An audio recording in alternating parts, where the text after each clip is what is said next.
Azul était persuadé qu'il n'en reviendrait pas vivant, que son chemin s'arrêterait sous les bombes, dans les décombres de Marawi. La nuit, j'entends des bruits, je fais des cauchemars.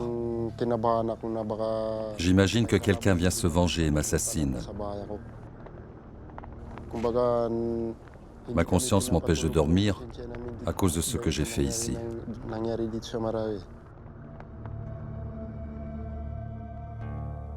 Cet ancien commandant de l'État islamique a combattu l'armée philippine dans ces rues.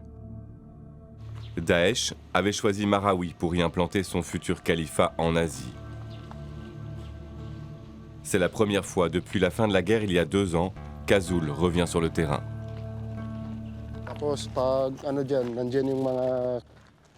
Mes combattants étaient postés dans ces bâtiments.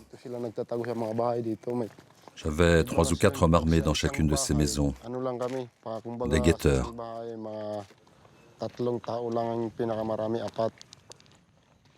Dans cette rue, il fallait courir vite pour éviter les snipers.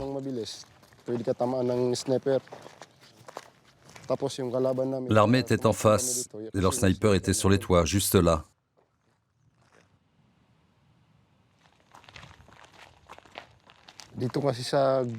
Dans cette mosquée, on fabriquait des explosifs.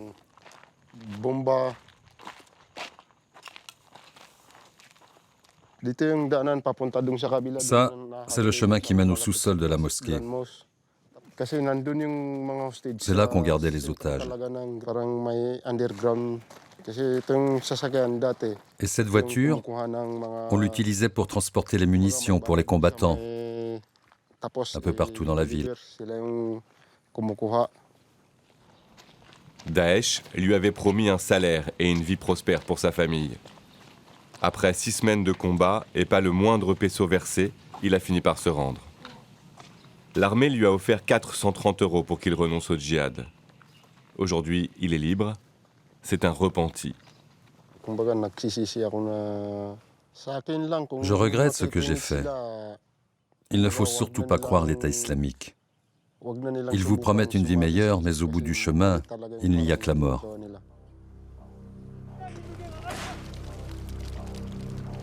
Mai 2017. L'État islamique, qui perd du terrain en Irak et en Syrie, cherche à s'implanter en Asie. Sur l'île de Mindanao, des séparatistes musulmans qui luttent depuis des décennies pour obtenir l'autonomie de leur région s'allient à une faction d'Abu Sayyaf et prête allégeance à Daesh. Lourdement armés, grâce aux rançons versées depuis des années en échange de leurs otages, ils s'emparent de Marawi, la plus grande ville musulmane du pays. Les militaires philippins, peu aguerris aux combats urbains, mettront 5 mois à reprendre la ville.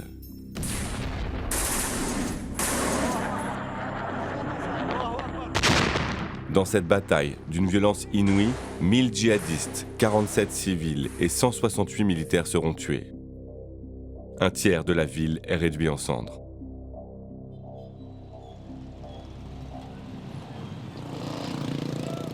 Depuis la fin du conflit, il y a 2 ans, la vie a repris son cours dans la partie non détruite de Marawi. Mais les 200 000 habitants craignent le retour des djihadistes et les risques d'attentats persistent. Ce qui devait être la future capitale du califat en Asie n'est plus qu'une succession de checkpoints sans fin.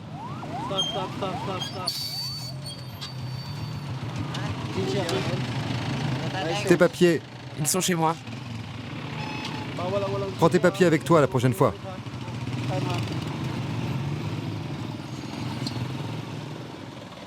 Le gouvernement a déployé 2000 militaires et 3000 policiers dans la région pour accentuer la pression sur les djihadistes qui n'ont pas encore rendu les armes.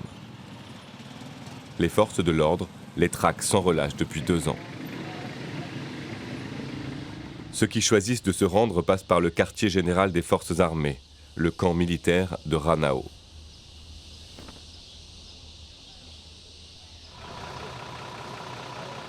Ces 3 anciens djihadistes se sont rendus il y a 1 mois. Ils renseignaient l'État islamique sur les positions de l'armée pendant la bataille de Marawi. Vous faisiez quoi avant de rejoindre Daesh? J'étais agriculteur. Moi aussi, j'étais paysan à Manille. Et vos familles, elles en pensent quoi? Elles seront fâchées. Elles sont très en colère. Elles ne comprennent pas. Notre vie n'est plus la même. Moi, mes proches me considèrent comme la peste. Quand tu es chez l'État islamique, ta propre famille a peur de toi. Vous avez encore des camarades qui se cachent dans les environs de Marawi?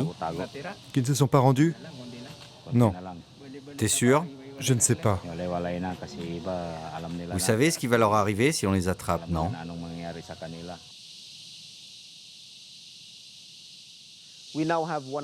Nous avons 1600 repentis. Ce sont des anciens djihadistes qui ont combattu à Marawi. Certains étaient des sympathisants. Quand ils arrivent, ils passent par un processus d'interrogatoire. Les forces armées essayent de déterminer leur niveau d'implication pendant la guerre ou dans des actes de terrorisme. Ceux qui sont sous le coup d'un mandat d'arrêt pour meurtre, viol ou assassinat sont à Manille. Ils sont en prison. Ceux qui n'ont pas de casier judiciaire sont livrés aux autorités locales, au maire ou au gouverneur. La plupart d'entre eux ont déjà été renvoyés chez eux.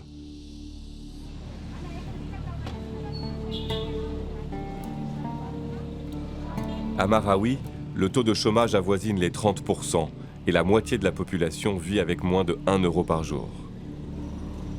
La majorité des Philippins qui ont prêté allégeance à l'État islamique ne l'ont pas fait pour des raisons idéologiques, mais pour des raisons économiques.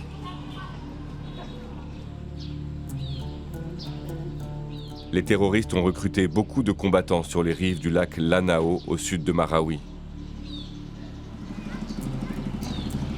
Des familles entières ont fait le choix du drapeau noir.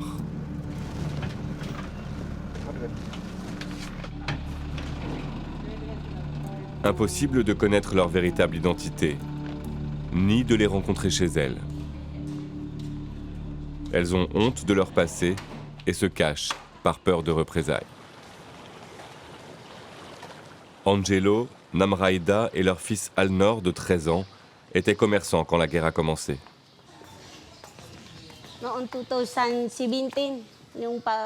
On a rejoint l'État islamique en 2017. Ils avaient promis à mon mari de rembourser nos dettes si on les suivait. À l'époque, on devait plus de 15 000 € à nos fournisseurs. Avec eux, on passait nos journées à prier et à s'entraîner avec des armes. Tout ça pour rien. Oui. Quand on a réalisé qu'ils n'avaient pas l'intention de rembourser nos dettes, on a décidé de se rendre à l'armée. On n'a jamais rien touché, pas un peso. J'aimerais remonter un commerce pour pouvoir nourrir ma famille. Mais c'est impossible. Je suis obligé de me cacher. Parce que si mes anciens fournisseurs ou des gens de Daesh me retrouvent, je suis mort. Moi, j'aimerais finir mes études et devenir militaire pour combattre les terroristes.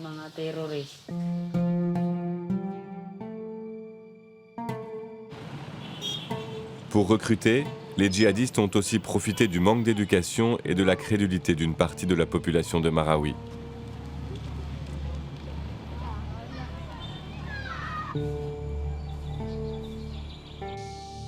Abdullah, 16 ans, s'est retrouvé dans les rangs de l'État islamique sans le savoir, un mois avant le début des combats. Petite main de Daesh, il n'encourt aucune sanction pénale. C'est le seul qui accepte de témoigner à visage découvert. Allez-vous-en. Ne restez pas là. Mon oncle Faisal m'a envoyé à Marawi pour apprendre l'arabe. Mais quand je suis arrivé, j'ai compris que je n'allais pas étudier. C'était l'État islamique. Un des hommes en noir m'a dit que mon oncle m'avait vendu pour 400 €.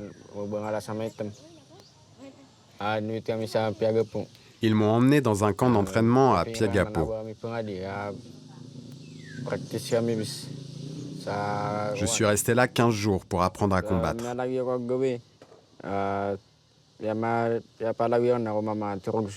Et une nuit, à 2 heures du matin, j'ai fait semblant d'aller aux toilettes et je me suis échappé quand tout le monde dormait. Aujourd'hui, Abdullah est libre, mais tous ses anciens camarades de camp sont morts. Il vit depuis 2 ans sous le même toit que son oncle Faisal, qu'il a vendu à Daesh. Le temps lui a permis de pardonner. Voilà, c'est ici qu'on vit. Par là, il y a une petite cuisine et ça, c'est le coin d'Abdullah.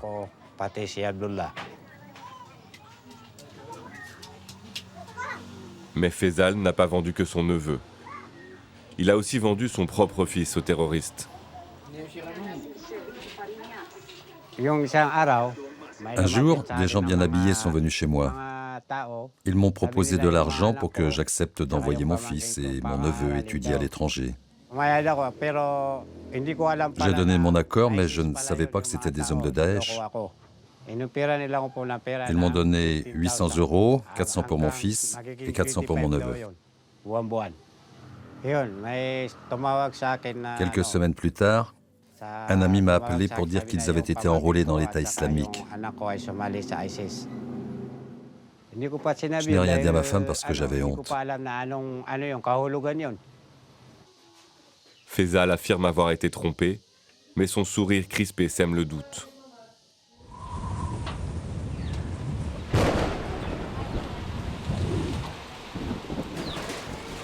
Ashlia, sa femme, a été mise devant le fait accompli. Elle a même quitté le domicile conjugal pendant 1 an, avant de revenir et de lui pardonner. Il ne m'a pas dit qu'il les avait vendus. Mais c'était trop tard, il avait accepté l'argent. Mon fils Kahir était petit, il n'avait que 10 ans. Quand on a appris qu'il combattait dans Marawi, on a paniqué. Il y avait des fusillades et des bombardements partout.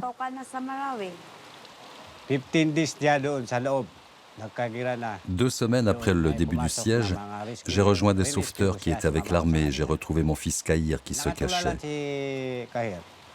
Il était complètement hébété. Son regard était vide. Quand il est revenu, il avait peur du moindre bruit. Il se cachait dans un coin pour pleurer. On ne savait plus quoi faire. Il pleurait sans cesse. Il entendait encore des fusillades et des explosions.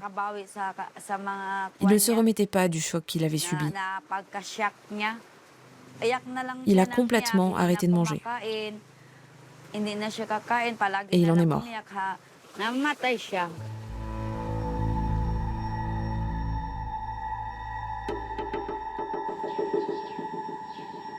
Si beaucoup de repentis ont été manipulés par l'État islamique, d'autres ont rejoint le mouvement de leur plein gré pour faire le djihad.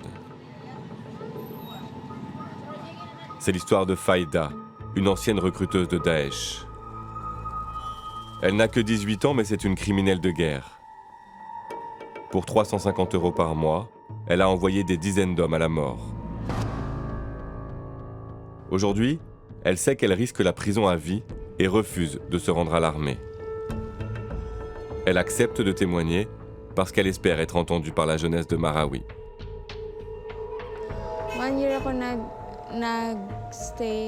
Je suis restée 1 an dans les rangs de l'État islamique. J'ai d'abord recruté dans mon entourage, mais quand je ne connaissais pas les gens, j'essayais de me lier d'amitié avec eux. J'essayais de gagner leur confiance. Ensuite, je leur parlais de notre organisation. Je leur expliquais que nous nous battions pour l'islam et les droits des musulmans. En tout, j'ai recruté une 30aine de combattants. Au début, je leur proposais 175 €, mais quand le siège a commencé, c'est monté à plus de 400 €. Je pensais vraiment que je faisais quelque chose de bien. Je regrette d'avoir fait ça. La honte et la disgrâce sont tombées sur ma famille et mes proches. J'ai peur d'aller en prison. Je suis trop jeune pour ça. J'aimerais reprendre mes études. J'aimerais reprendre mes études et pouvoir les finir.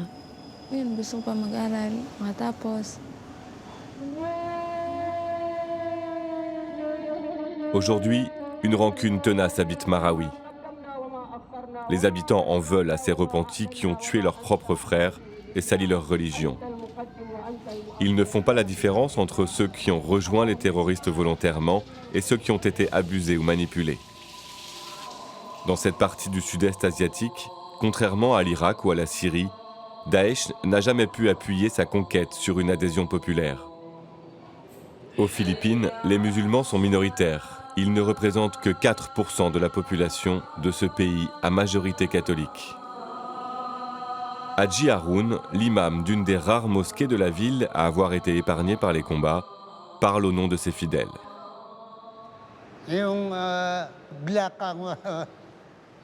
Les hommes en noir.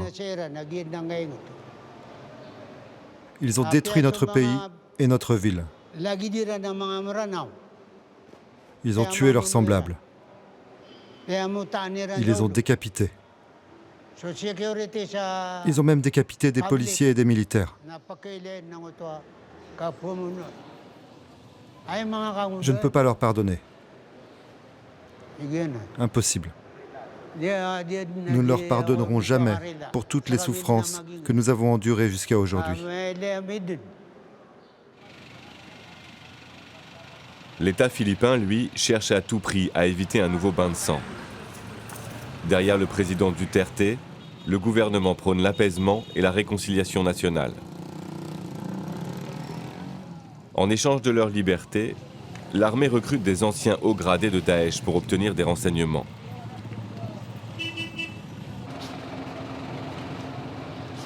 Ivan a rejoint Daesh par idéologie, mais il s'est rendu il y a 6 mois.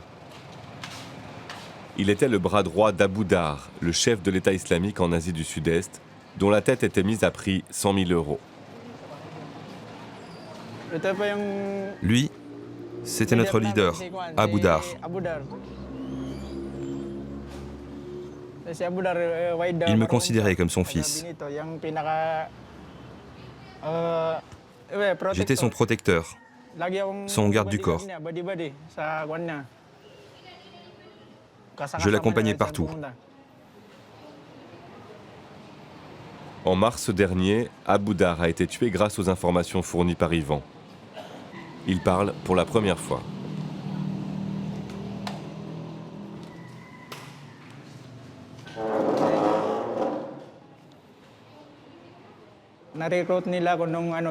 J'ai été recruté le 10 juillet 2018. Daesh voulait former de nouveaux combattants pour continuer la lutte contre l'armée philippine. J'ai mis 2 mois à me faire accepter. Et puis je suis devenu le bras droit d'Abu Dar.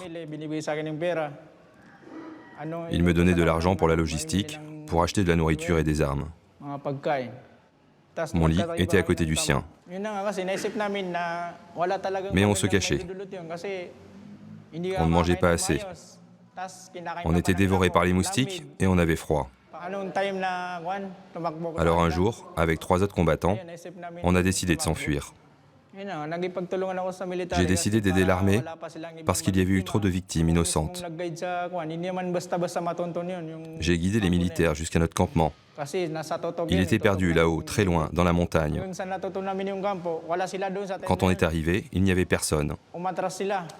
Alors on a suivi leurs traces et on les a retrouvés dans un village voisin. Il y a eu des échanges de tirs et Abu Dar a été tué. Si l'État islamique apprenait ce que je fais maintenant, il me tuerait. Mais pas avec des balles. Il me découperait à la machette. Personne ne sait si Ivan a touché la récompense de 100 000 euros. Aujourd'hui, 1600 repentis se sont rendus. Ceux qui le souhaitent participent à un programme de réinsertion sociale et économique lancé il y a 1 an et supervisé par l'armée. Dans le village de Ramain, à 8 km de Marawi, les champs ont remplacé les ruines. Ici, des anciens de Daesh et leurs familles suivent le Peace Crops Programme, littéralement le programme des plantations de la paix. Quelques semaines au vert pour oublier l'État islamique. Qu'est-ce que vous êtes en train de planter? Ah, les jeunes pousses. C'est des haricots? Ce sont des haricots longs comme là-bas? Oui. Vous connaissez le bon espacement pour cette plante? Oui, là, il n'est pas bon. Regardez là, il y en a trop. Ces 2 rangées, ça va, mais il ne faut rien semer au milieu.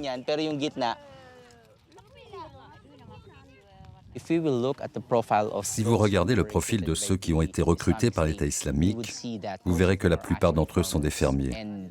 Ce qu'il faut bien comprendre, c'est que si vous n'avez pas de système d'irrigation, si vous n'avez pas la technique et les compétences pour cultiver, ce sera très tentant pour vous de rejoindre l'État islamique qui fait beaucoup de promesses financières. Ce que nous essayons de faire ici, c'est renforcer la cohésion sociale et le pouvoir économique de ces communautés dans les zones de conflit pour qu'ils puissent subvenir à leurs besoins quotidiens. En leur apprenant à cultiver correctement, nous réduisons le risque qu'ils soient recrutés en échange de nourriture ou d'argent.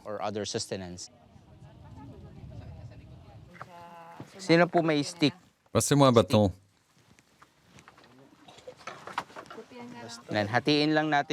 Regardez, on divise en 5 parties égales.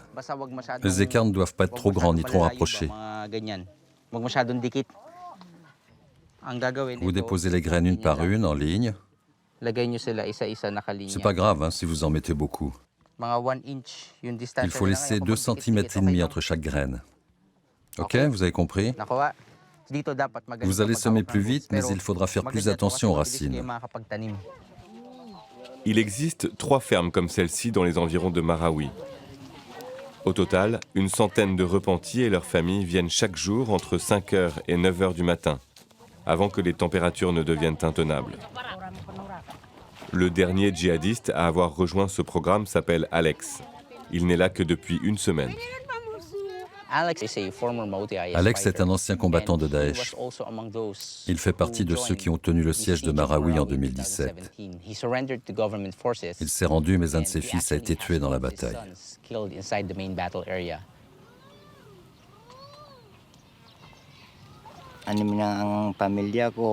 J'ai 6 enfants. J'ai rejoint l'État islamique parce qu'on n'avait pas de quoi vivre avant.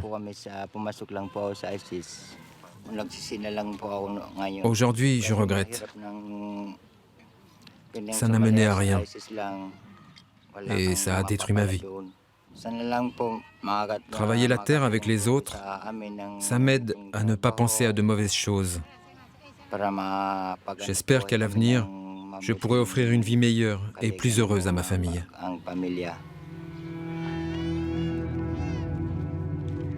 Tous les repentis de Daesh rêvent d'un nouvel avenir, d'une nouvelle vie, après avoir commis l'irréparable.